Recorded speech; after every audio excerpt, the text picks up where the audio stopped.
La situation des études africaines présente quelques spécificités. D'une part, parce que la recherche y est plutôt récente, fin du 19e. D'autre part, parce qu'il s'agit du continent présentant la plus grande diversité linguistique, dont un nombre important de langues de tradition orale. Cette spécificité a eu des conséquences sur la manière dont les recherches ont été menées. La recherche de terrain a en effet longtemps nécessité les moyens de l'exploration et le soutien des institutions. Ce pourquoi les premiers à réellement produire des études, tant en anthropologie qu'en linguistique, sont des administrateurs ou des missionnaires venus sur place pour d'autres raisons. Hormis les régions côtières, une grande partie du continent reste peu explorée jusqu'au XXe siècle. Pour l'histoire intellectuelle francophone, les deux femmes qui sont à l'origine de l'ethnolinguistique africaniste française, Jacqueline Thomas et Geneviève Calam-Griaule, ont en commun le souci du terrain et le travail sur des langues non documentées, pour lequel il était donc nécessaire d'élaborer des méthodes propres. Ces deux pionnières sont chacune à l'initiative d'une œuvre magistrale et d'un mouvement fédérateur, suivi par tout un groupe de chercheurs et chercheuses. Nous présenterons la réflexion en anthropologie linguistique telle qu'elle s'est développée dans les milieux francophones en terrain africain en 3 points, selon une certaine chronologie. Précisons toutefois que cette désignation, anthropologie linguistique, n'était pas la plus courante avant les années 2000, lui était préférée celle d'ethnolinguistique.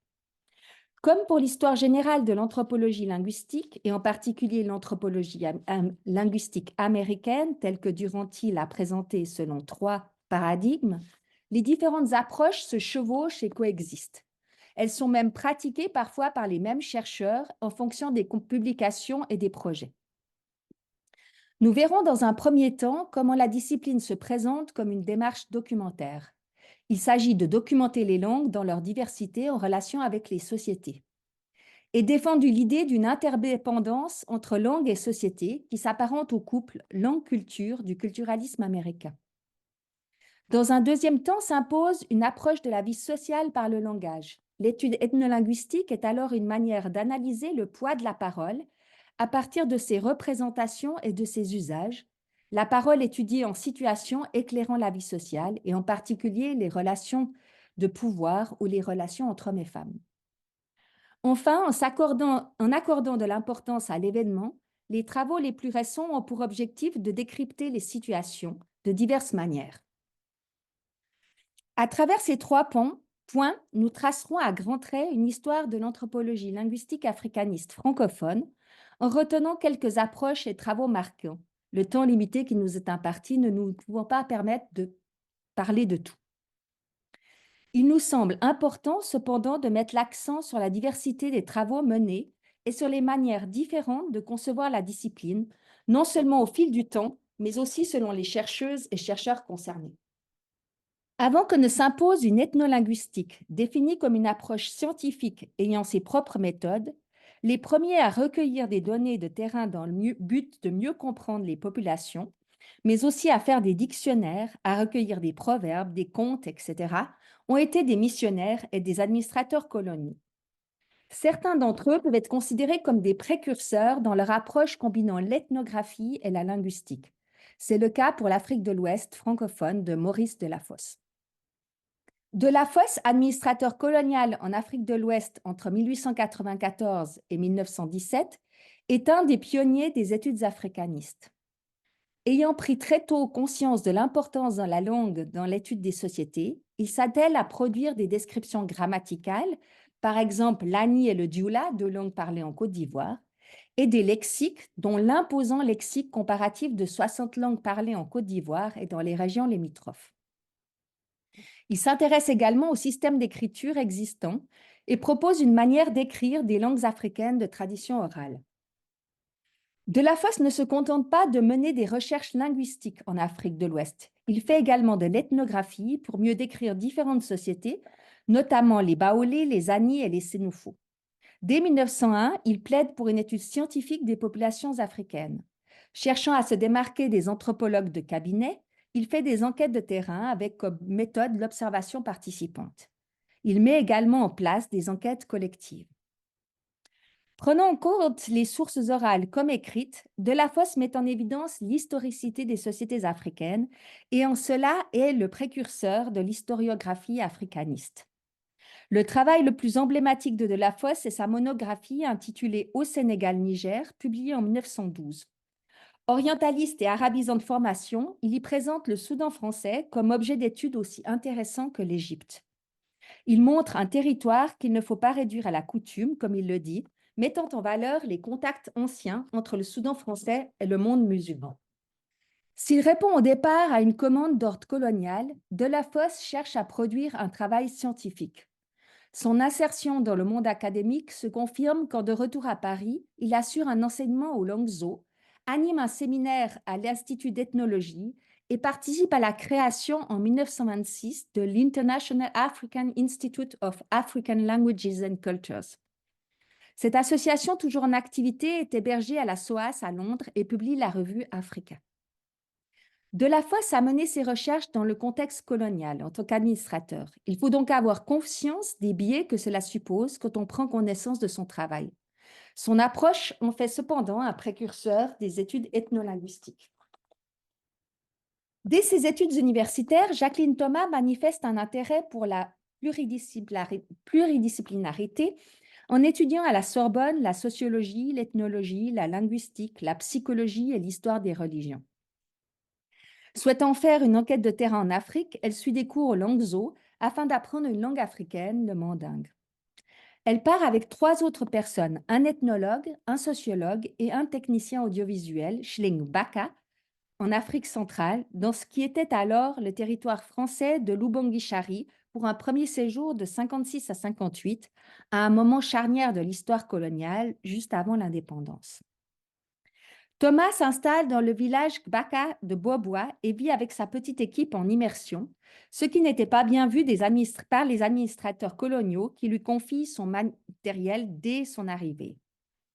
Partie en ethnologue, c'est en linguiste qu'elle décrit le parler Gbaka de Bokanga du point de vue de la phonologie, de la morphologie et de la syntaxe, ce qui sera sa thèse principale. Elle est alors la première linguiste à décrire une langue oubanguienne. Pour sa description, elle s'inspire des travaux en phonologie et en syntaxe du linguiste fonctionnaliste suisse André Martinet, influencé à la fois par le structuralisme saussurien et par le fonctionnalisme du Cercle de Prague. Martinet priorise cependant l'oral comme réalisation première par rapport à l'écrit. Thomas fait sa thèse secondaire en ethnologie sous la direction d'André Leroy-Gouraud, auteur entre autres d'un livre en 2 volumes qui a eu un grand impact, Le geste et la parole, publié en 64 et 65. Dans sa thèse, Thomas analyse les structures sociales et démographiques, mais aussi les mouvements migratoires durant les époques précoloniales et coloniales. Ces 2 thèses mettent en évidence ce qui va être une constante des travaux de Thomas, la nécessité de travailler à la fois en linguiste et en ethnologue, car la langue est pour elle, comme elle le précise dans le film consacré à son travail, le reflet de la société et la société est tout entière dans la langue. Elle rejoint ici la conception boasienne des relations entre langue et culture. En plus de ses travaux, elle publie en 70 un important recueil de 908 pages de contes, de devinettes ou énigmes, de chants et de prières. Cet ouvrage comprend des transcriptions avec des notes linguistiques très précises, des traductions mot à mot et des traductions plus littéraires. S'il s'agit en partie du corpus qui lui a permis d'étudier la langue, cette publication met en évidence l'intérêt de Thomas pour la littérature orale. Comme l'écrit Calam Griol dans un compte-rendu du livre, elle la présente ce travail comme un modèle avec, je cite, des textes rigoureusement établis du point de vue de la langue et accompagnés d'un commentaire qui permet de les replacer dans leur contexte culturel et d'en apprécier toute la valeur sociale et vécue.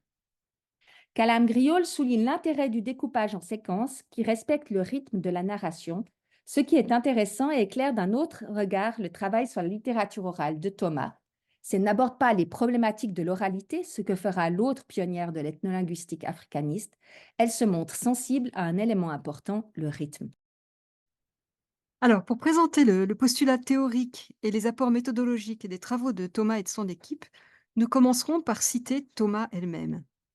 Nous poserons, un peu comme un postulat de nos propres recherches, que si l'étude des langues de civilisations bien connues peut éventuellement se concevoir comme strictement linguistique, bien que le remarquable exemple des travaux d'Émile Benveniste démente admirablement cette option.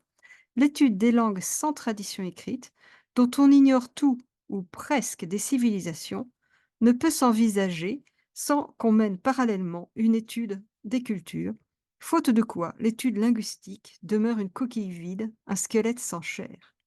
Analyser les structures grammaticales d'une langue sans avoir aucune idée des réalités qu'elle semble exprimer nous paraît extrêmement vain, et si intelligemment que l'opération puisse être menée, une entreprise vouée à l'échec, au moins partiellement, car il n'y a pas dissociation entre une société et la langue qu'elle emploie comme moyen de communication.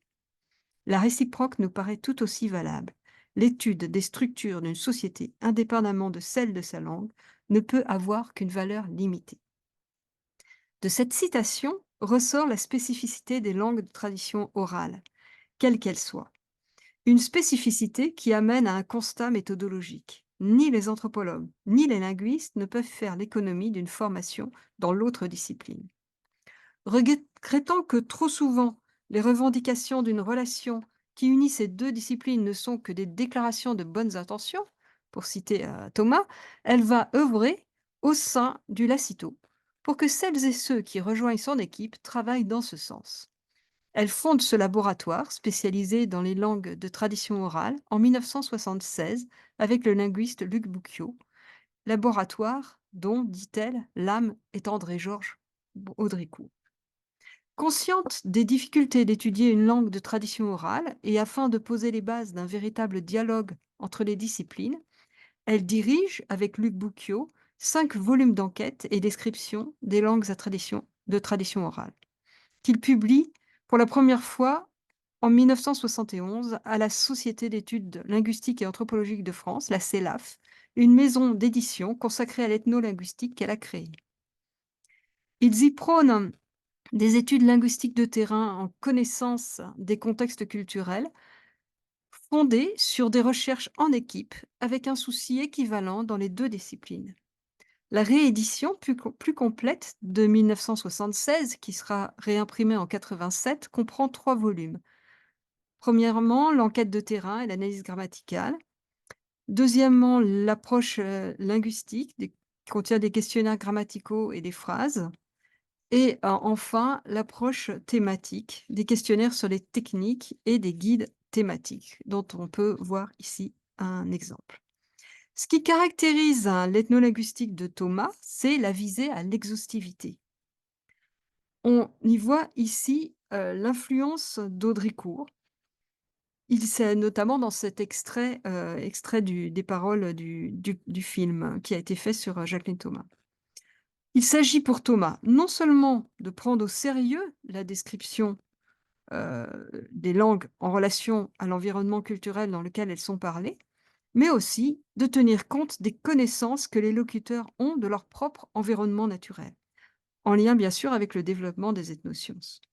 Pour tendre vers cette exhaustivité, Thomas construit un projet pluridisciplinaire, prenant le dialogue entre linguistes formés en anthropologie et anthropologues formés en linguistique, et s'appuyant sur les compétences d'autres chercheurs afin d'appréhender avec précision tous les domaines de la vie sociale, donc des compétences en botanique, en entomologie, musicologie, médecine, etc.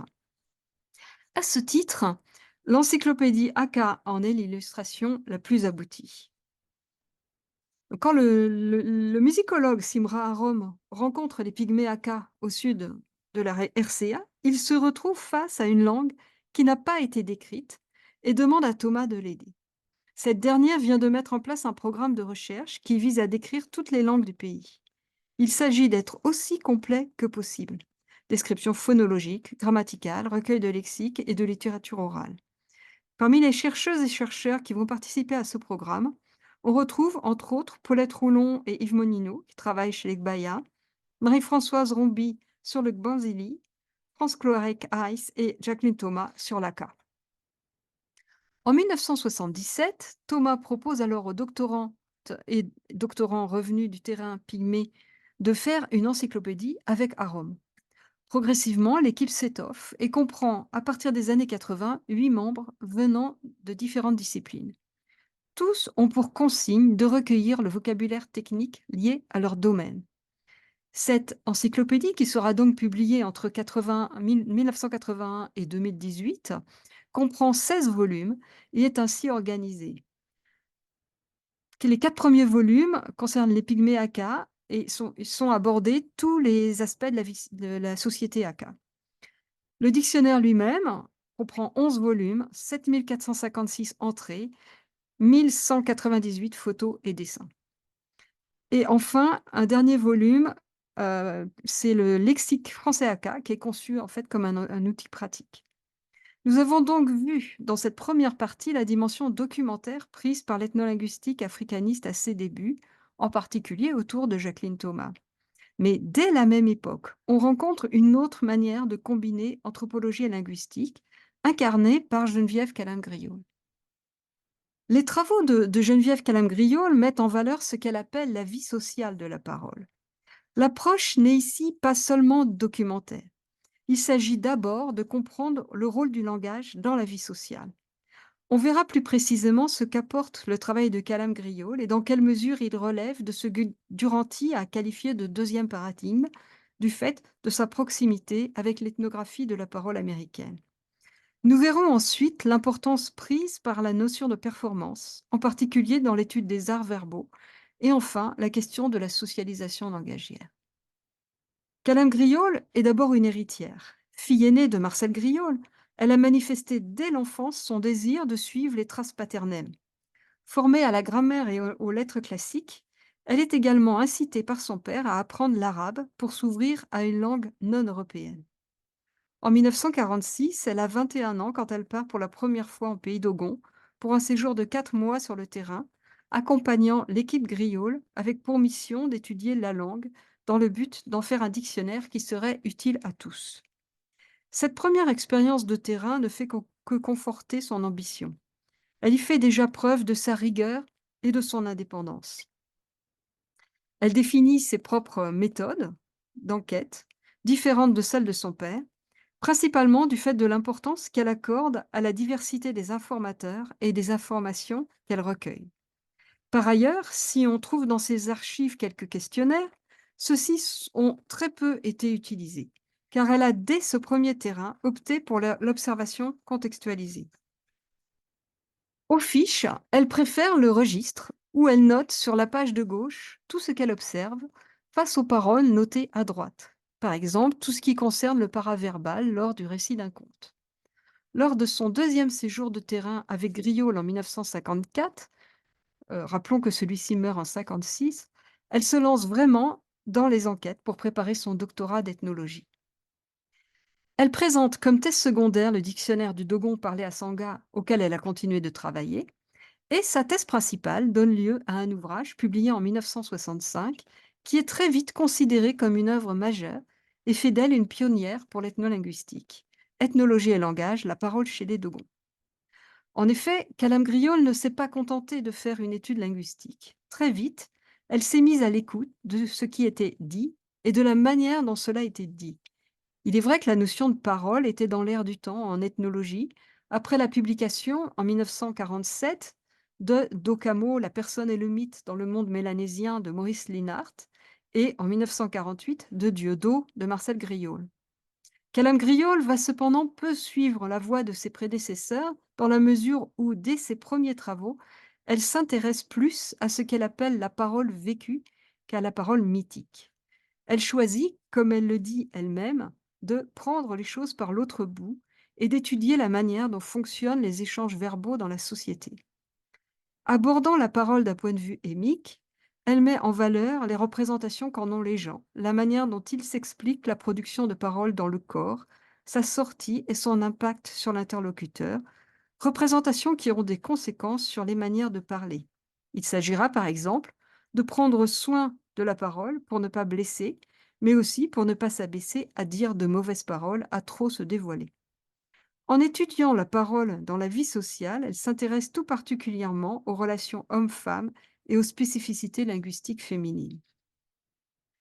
Publiée pour la première fois en 1965 chez Gallimard, inaugurant une collection prestigieuse, la Bibliothèque des sciences humaines, avec les problèmes de linguistique générale de Benveniste et les mots et les choses de Foucault, tous les deux publiés en 1966, Ethnologie et langage sera réédité 2 fois, en 1987 puis en 2009 aux éditions Lambert Lucas, et sera traduit en espagnol, en italien et en anglais. Ce livre a eu un grand impact dans la mesure où c'était le premier travail de cette ampleur qui traitait langage, culture et société dans un même mouvement, comme des entités inséparables. En ce sens, il fut fondateur pour l'ethnolinguistique française et joua un rôle moteur, inspirant par la suite de nombreux autres travaux consacrés aux représentations de la parole dans tel ou tel contexte culturel. Del Ives, qui rédige la préface de la traduction en anglais, qualifie l'ouvrage de pionnier en tant que véritable ethnographie de la parole.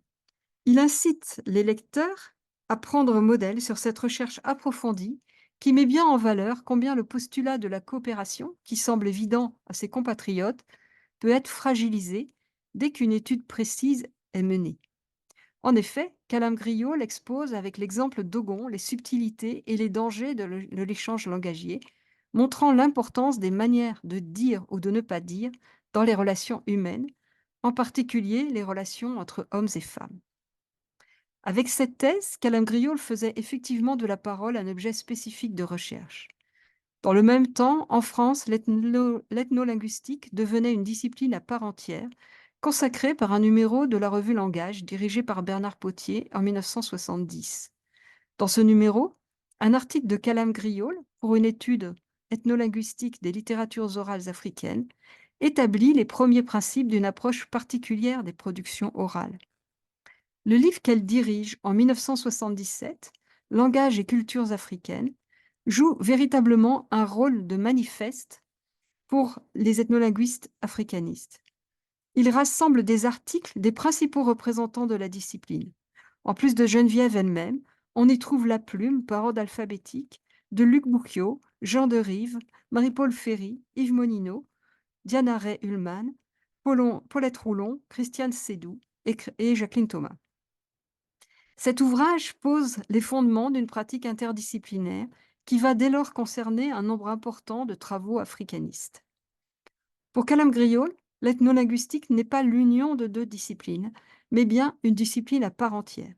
Elle se positionne ainsi face aux linguistes et aux ethnologues qui chacun perçoivent l'autre discipline comme simple auxiliaire et présentent son approche comme interdisciplinaire. Comme le précise Emilio Bonvini, ethnologie et linguistique demandent à se dépasser mutuellement dans une tierce discipline comportant ses propres outils théoriques et méthodologiques. Dès son premier séjour sur le terrain, Calam-Griot s'était intéressé à la littérature orale, et plus précisément aux contes.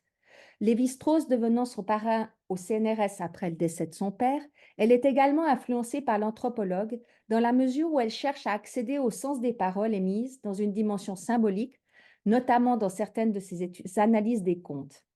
Mais son ethnographie de la parole va l'amener vers l'étude de la littérature orale en performance, notion qu'elle va contribuer à faire connaître en France. Lors des enquêtes menées à partir de 67 au Niger auprès des conteurs Issawaren et Touareg de la région d'Ingal, 6 missions entre 67 et 78, elle met en valeur tous les aspects paraverbaux, en particulier l'importance de la gestuelle dans l'accession au sens des paroles qui sont souvent elliptiques. Il faut préciser ici l'importance que prennent à partir de la fin des années 50 les techniques d'enregistrement sur le terrain. L'équipe Griot a dès le départ bénéficié de conditions matérielles exceptionnelles, Griot lui-même accordant beaucoup d'importance à l'image. Il a œuvré pour qu'un véritable laboratoire flottant soit installé sur le Niger, le Manogo, un bateau laboratoire mis en service fin 1955, qui permet aux chercheurs d'étudier sur place leurs enregistrements, de développer leurs photos, de travailler directement avec leurs informateurs sur les données recueillies. Geneviève va disposer d'un magnétophone pour enregistrer sur le terrain dès 1956. Quand elle travaille ensuite chez les Issawaren, c'est au sein d'une équipe comprenant Pierre-Francis Lacroix, Suzanne et Edmond Bernus. Et Edmond Bernus filme pour elle les conteuses et conteurs dont elle étudie la gestuelle. Elle accorde une grande importance à la photographie qui permet de fixer les gestes les plus significatifs et d'en discuter avec les conteurs ensuite, ce qui l'a conduit à découvrir l'importance mémotechnique de ceux-ci et le rôle que joue leur transmission comme suite de moments forts dans l'apprentissage de l'art des conteurs qui se fait de maître à élève dans ce contexte. L'approche novatrice de Calam Griol fait des émules à différents niveaux. D'abord, dans le cadre de l'équipe qu'elle anime. En effet, elle a pris la direction en 1977 suite au décès prématuré de Pierre-Francis Lacroix de l'ERA 246, Langage et culture en Afrique de l'Ouest, équipe de recherche dont elle fut l'une des membres fondateurs en 1968. Cette équipe fusionnera en 1994 avec les membres africanistes du Lacito pour créer le Lacan.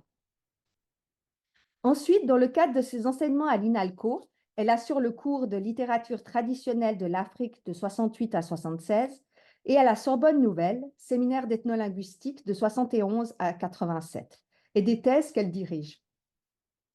Parmi ses étudiants, plusieurs feront une carrière universitaire comme l'ethnolinguiste béninois Georges Guédou ou encore les Burkinabés Marc Niébé et Ogé Kaboré. Enfin, dans le cadre des cahiers de littérature orale, dont le premier numéro paraît en 1976, qu'elle dirigera jusqu'en 2010. L'observation située étant prioritaire pour Calam Griol, elle s'intéresse non pas seulement aux paroles émises, en particulier celles des contes, mais aussi aux conditions de leur émission. Tout en insistant sur la nécessité de mener une étude linguistique très précise, elle rappelle dès son article de 70 qu'on ne peut saisir le sens de ce qui est dit qu'en contexte et que les conditions d'énonciation peuvent être très codifiées en fonction du temps, de l'espace, des personnes en présence, du locuteur, etc. Elle expose tout ce qui relève de ce qu'elle appelle le style oral, appelant à des études systématiques sur la voix, les gestes, les mimiques et autres procédés de dramatisation, dont le rôle de la musique. Elle met aussi en valeur l'importance de l'auditoire qui, tout comme la personnalité du conteur ou de la conteuse, est chaque fois particulier et influence la narration. Ce qui l'intéresse plus précisément Calam Griol, c'est ce qu'elle appelle l'hétérogénéité des performances. Lectrice des travaux anglophones, en particulier Delhaes et Ruth Finnegan, dès le début des années 60, mais aussi Thomas Sebeck pour les aspects les plus sémiotiques, elle contribue non seulement à diffuser une approche pluridimensionnelle des arts de la parole, mais va également imposer, comme le dit Paul Zumthor dans la préface de Graines de parole, je cite, un déplacement de perspective peu sensible d'abord, mais pour finir bouleversant, qui a fait glisser l'attention de l'oralité à la vocalité, du repérage et de la description d'une situation de fait, usage d'un médium sonore et réception auditive du message, à l'analyse d'une opération non neutre, véhicule de valeurs propres et qui suscite des émotions, engageant la pleine corporéité des participants. L'étude des productions orales en performance sera poursuivie et développée par ses collègues, notamment par Christiane Sédou et Jean de Rive, qui fut son élève. Un aspect important, mais qui sera finalement peu étudié, c'est la socialisation langagière. Comment les enfants apprennent-ils à parler? Comment se fait l'acquisition de la langue, mais aussi des manières de bien la parler? Calam Griol aborde la question du point de vue des contes et du rôle que ceux-ci peuvent jouer dans la socialisation du fait de leur dimension initiatique. Mais c'est plus précisément Paulette Roulon et Raymond Decaux qui vont étudier l'acquisition du langage par le tout petit enfant. Paulette ayant passé de longtemps en immersion sur son terrain chez les Gbaya avec ses enfants et Raymond étant un locuteur natif, ils ont pu observer de manière privilégiée l'apprentissage de la parole. Ils font ainsi le lien entre conception de la parole et pratique sociale. Il s'agit d'abord d'apprendre à entendre et à produire des paroles détournées. L'acquisition de la parole par le jeune enfant marque dans cette société le point de départ du cycle de connaissances et son maniement constitue un savoir très valorisé.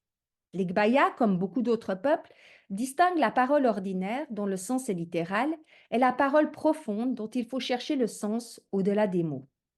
Pour que la parole profonde soit appréciée et entendue comme telle, il faut savoir y mettre ce que les Gbaya appellent des paroles pilées. Quand on pile des graines de sésame, par exemple, on les écrase en une masse dont les éléments de base, les graines, ne sont plus discernables. De la même façon, une parole pilée est une partie de discours dont les éléments constitutifs, les mots, ne sont plus compréhensibles en eux-mêmes. L'interlocuteur doit chercher au-delà des mots le sens caché, sous-entendu.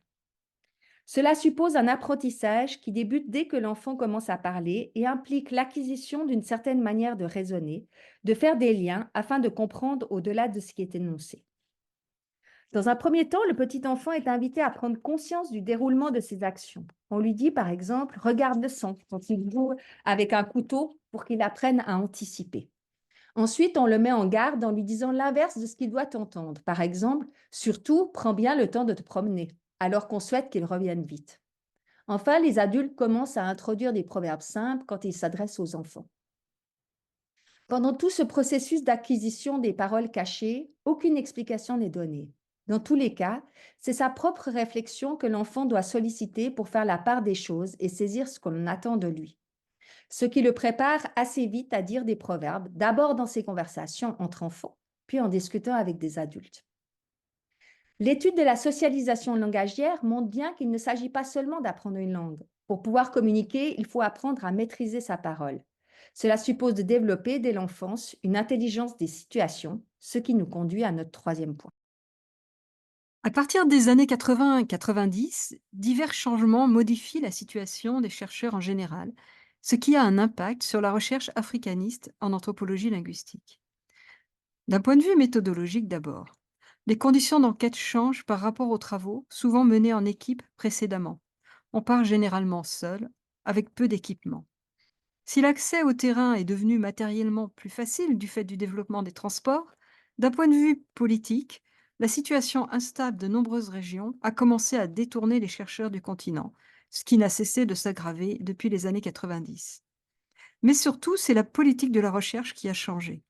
Un moindre intérêt est accordé à la recherche du terrain, celle-ci étant parfois remise en cause, surtout quand elle porte sur d'anciennes colonies. Le temps des grandes enquêtes exploratoires est terminé. D'un point de vue théorique, effectivement, on s'éloigne des grands systèmes, on refuse les grandes théories. Société et culture ne se conçoivent plus comme des entités monolithiques et la relation langue-culture-société est perçue comme beaucoup plus complexe qu'elle ne pouvait l'être précédemment. Cela a un indéniable impact sur les objets de recherche comme sur les procédés d'enquête de terrain. On accorde alors de l'importance à l'événement. Nous ne pouvons retenir que quelques points pour présenter cette période qui s'inscrit dans la continuité des travaux précédents. Mais ce qui caractérise cette période est, de manière différente comme on le verra, la volonté de décrypter les situations. La question du pouvoir de la parole traversait déjà tout l'ouvrage Ethnologie et langage, mais elle devient centrale à partir du moment où l'enquête sur les pratiques langagières se mène en situation d'énonciation. Selon cette approche, l'auditoire n'est plus un récepteur abstrait, mais devient co-constructeur d'une situation où ne se joue pas seulement un transfert d'informations ou l'émission d'une parole, mais aussi, et peut-être avant tout, des relations sociales, des positions. Les travaux menés alors par les anthropologues linguistes africanistes pourraient être regardés comme relevant du troisième paradigme de l'anthropologie linguistique, tel que Duranty l'a défini pour la tradition américaine. Le langage n'est plus, je cite, l'objet premier de l'enquête, mais le moyen d'accéder aux processus sociaux complexes. Michel Cartry, sans se déclarer anthropologue linguiste, développe une approche par le langage de la vie rituelle chez les Gourmandchés du Burkina Faso. Il mène une étude très précise du lexique et des énoncés lors d'un rituel, de sacrifice par exemple, ou dans le cadre de séances de divination, en relation avec les faits et gestes des protagonistes, humains et non humains. Les différentes positions prises par la poule lors du sacrifice, par exemple, appréhendées dans leur précision en relation avec tous les gestes faits, toutes les paroles émises, en tenant compte de la parole dont elles sont énoncées, à voix haute ou murmurée, etc. Le séminaire qu'il dirige à l'École pratique des hautes études jusqu'à l'an 2000, ainsi que l'animation du groupe de recherche et de la revue qui y était attachée, Système de pensée en Afrique noire, sont des lieux importants de discussion anthropo-linguistique pour les africanistes. L'intérêt de Cartry pour les faits de langue n'est pas seulement un attrait pour la parole. Ce qui l'interpelle, c'est l'imbrication entre les paroles, les gestes et les signes et l'efficacité de cette combinaison lors des rituels, comme dans le cadre de la divination, qu'il étudie tout au long de sa carrière de manière très précise. Le travail de Cartry va influencer non seulement les africanistes qui viennent suivre son séminaire, mais aussi les spécialistes d'autres aires culturelles, dans l'espace comme dans le temps, notamment les antiquisants avec lesquels il va beaucoup collaborer. Ses principaux apports sont, premièrement, l'idée que chaque rituel est un événement, qu'il se passe chaque fois quelque chose de différent. Deuxièmement, l'importance des acteurs, de leur spécificité, que ce soit la personne du sacrificateur, du devin, du consultant, ou même celle de la poule, selon son plumage, sa réaction, etc. Et troisièmement, la réflexion sur l'efficacité symbolique, qu'il ne traite pas de manière générale, mais toujours de manière située et informée. On voit ainsi se développer l'intérêt pour les événements de parole ou moments d'interlocution comme micro-événements révélateurs d'enjeux sociaux.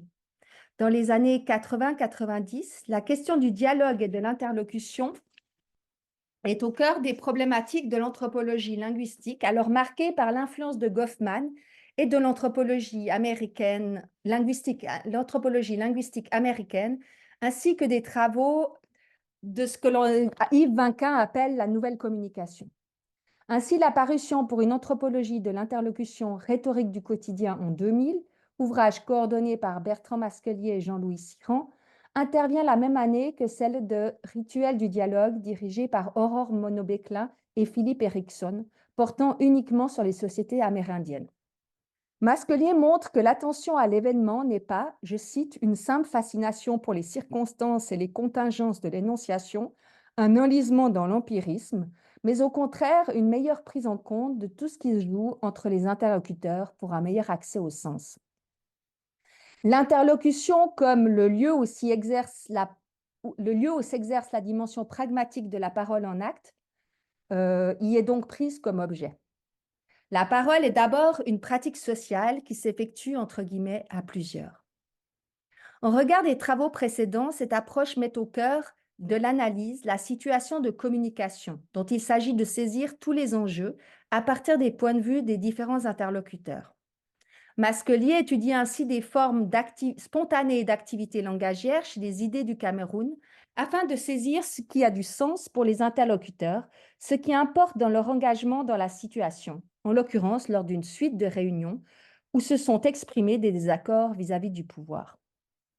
Ce que montre bien cet exemple, c'est d'une part combien les faits de langage et les manières de parler importent quand il s'agit de relations de pouvoir, d'autre part, le changement de focale du chercheur qui ne cherche plus à produire un discours général sur une société, mais à comprendre des situations précises de tension, d'incompréhension, d'entente ou de désaccord dans un contexte social qu'elle contribue à configurer. C'est également l'aspect pragmatique et situé de la parole en acte qui interpellait Cécile quand elle menait ses enquêtes sur le discours proverbial. En étudiant les proverbes en situation, elle a pu mettre en valeur non seulement l'importance de l'implicite dans un contexte où bien parler consiste à saisir des allusions, au point que les proverbes eux-mêmes sont rarement énoncés entièrement, mais seulement évoqués, d'autre part le jeu social impliqué dans ce type d'énonciation, qui ne dispense pas du respect des hiérarchies, notamment des relations aînés-cadets. C'est aussi une approche pragmatique que Sandra a empruntée pour étudier l'impact des paroles du griot généalogiste et historien Zarma. En observant comment le griot prend le pouvoir sur l'aristocrate lors de l'énonciation d'appels d'ancêtres, elle montre qu'il se positionne comme ayant le dessus sur la personne qu'il loue, alors même que celle-ci est d'un statut supérieur. Ceci passe par sa manière de déclamer, par sa voix, son attitude corporelle, ses gestes, son regard, mais aussi par le recours à des proverbes. En brouillant les repères temporels par de multiples va-et-vient entre passé et présent, le griot renforce le sentiment d'identification entre l'énonciataire et ses ancêtres, provoquant chez lui un sentiment d'exaltation. L'approche pragmatique, qui porte autant d'attention à l'auditoire qu'au performeur, permet de mieux étudier les relations de pouvoir entre énonciateur et énonciataire et comment ces discours participent d'une redéfinition des rapports sociaux. L'approche pragmatique des arts verbaux permet de comprendre ces discours comme des moyens détournés mais très efficaces pour agir sur le monde et sur les autres. Les recherches sur la littérature orale ont toujours tenu une place importante dans les travaux des africanistes, en grande partie du fait de la grande vitalité des arts de la parole dans les sociétés étudiées. Les productions orales sont également étudiées dans une perspective ethnopoétique, comme art verbal pour leur aspect poétique, mais aussi dans la mesure où cette poétique offre des portes d'entrée sur la vie sociale. Dans l'ouvrage collectif La Voix actée, publié en 2010, Catal Morand s'intéresse, en ethnomusicologue et ethnopoéticienne, aux effets produits sur l'auditoire par les improvisations poétiques chantées en Éthiopie, dans la région Amra. Dans une étude innovante, elle montre que les variations mélodiques et la manière dont est conduite la voix lors de l'énonciation d'une poésie chantée peuvent être interprétées comme un potentiel appel à la vengeance, mettant alors en danger la communauté.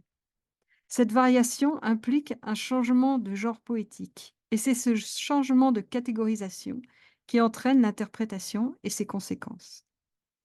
Ainsi, les travaux menés en ethnopoétique, qui se sont développés en France ces dernières années, en particulier au sein du GREP, auquel ont participé plusieurs africanistes, mais aussi des spécialistes d'autres régions et de l'Antiquité, ont apporté d'autres outils méthodologiques à l'approche des situations de parole. En conclusion, pour les anthropologues, le passage par le langage semble s'imposer, tout comme il semble difficile d'étudier une langue hors contexte. Dans les études relevant du paradigme documentaire, on a vu se développer les recherches pluridisciplinaires visant à la connaissance exhaustive de tout ce qui fait la vie sociale. En se focalisant sur le rôle de la parole, les travaux du deuxième paradigme ont orienté les recherches vers l'étude de la performance, avec une focalisation très marquée vers l'étude des arts verbaux ou littérature orale. L'accent a été mis alors plus précisément sur le performeur, devenu acteur d'une parole située et non plus conçue comme une parole immanente qui serait émise au nom d'une société. Avec le tournant pragmatique, si l'attention est toujours portée vers le performeur et vers la situation qu'il s'agit de décrypter, l'énonciateur devient un pôle essentiel des recherches. Il s'agit en effet de saisir le sens de la situation tel qu'il est construit dans l'interaction en tant que fait social significatif. Aujourd'hui, la discipline fait face aux mêmes difficultés que celles décrites par Jacqueline Thomas et Geneviève Calame-Griol. On constate toujours un manque d'intérêt de la part de certains linguistes, y compris de terrain, pour les situations sociales, au profit de questionnements formalistes ou typologiques. De même, on rencontre toujours des anthropologues ne prêtant guère attention aux paroles énoncées, soit qu'ils négligent le rôle joué par le langage, soit qu'ils s'en tiennent au contenu d'entretien, au risque, comme le disait Jean-Louis Siran, de jouer le rôle du petit télégraphiste. Cependant, le succès de l'appel à contribution de ce colloque, consacré à l'anthropologie linguistique d'une part, la présence de chercheurs africanistes aux travaux prometteurs, comme Laure Carbonel, Alice de Gors, Nathaniel Gernez, Hermeline Ledeuf, Aïssatou Mbodj, ici présent, et d'autres, comme Edwige Traoré, Boukari Boro, Léa Zamé, Avezeo ou encore Christine Foll-Alexander, laissent augurer de belles perspectives pour la recherche interdisciplinaire. Nous vous remercions pour votre attention.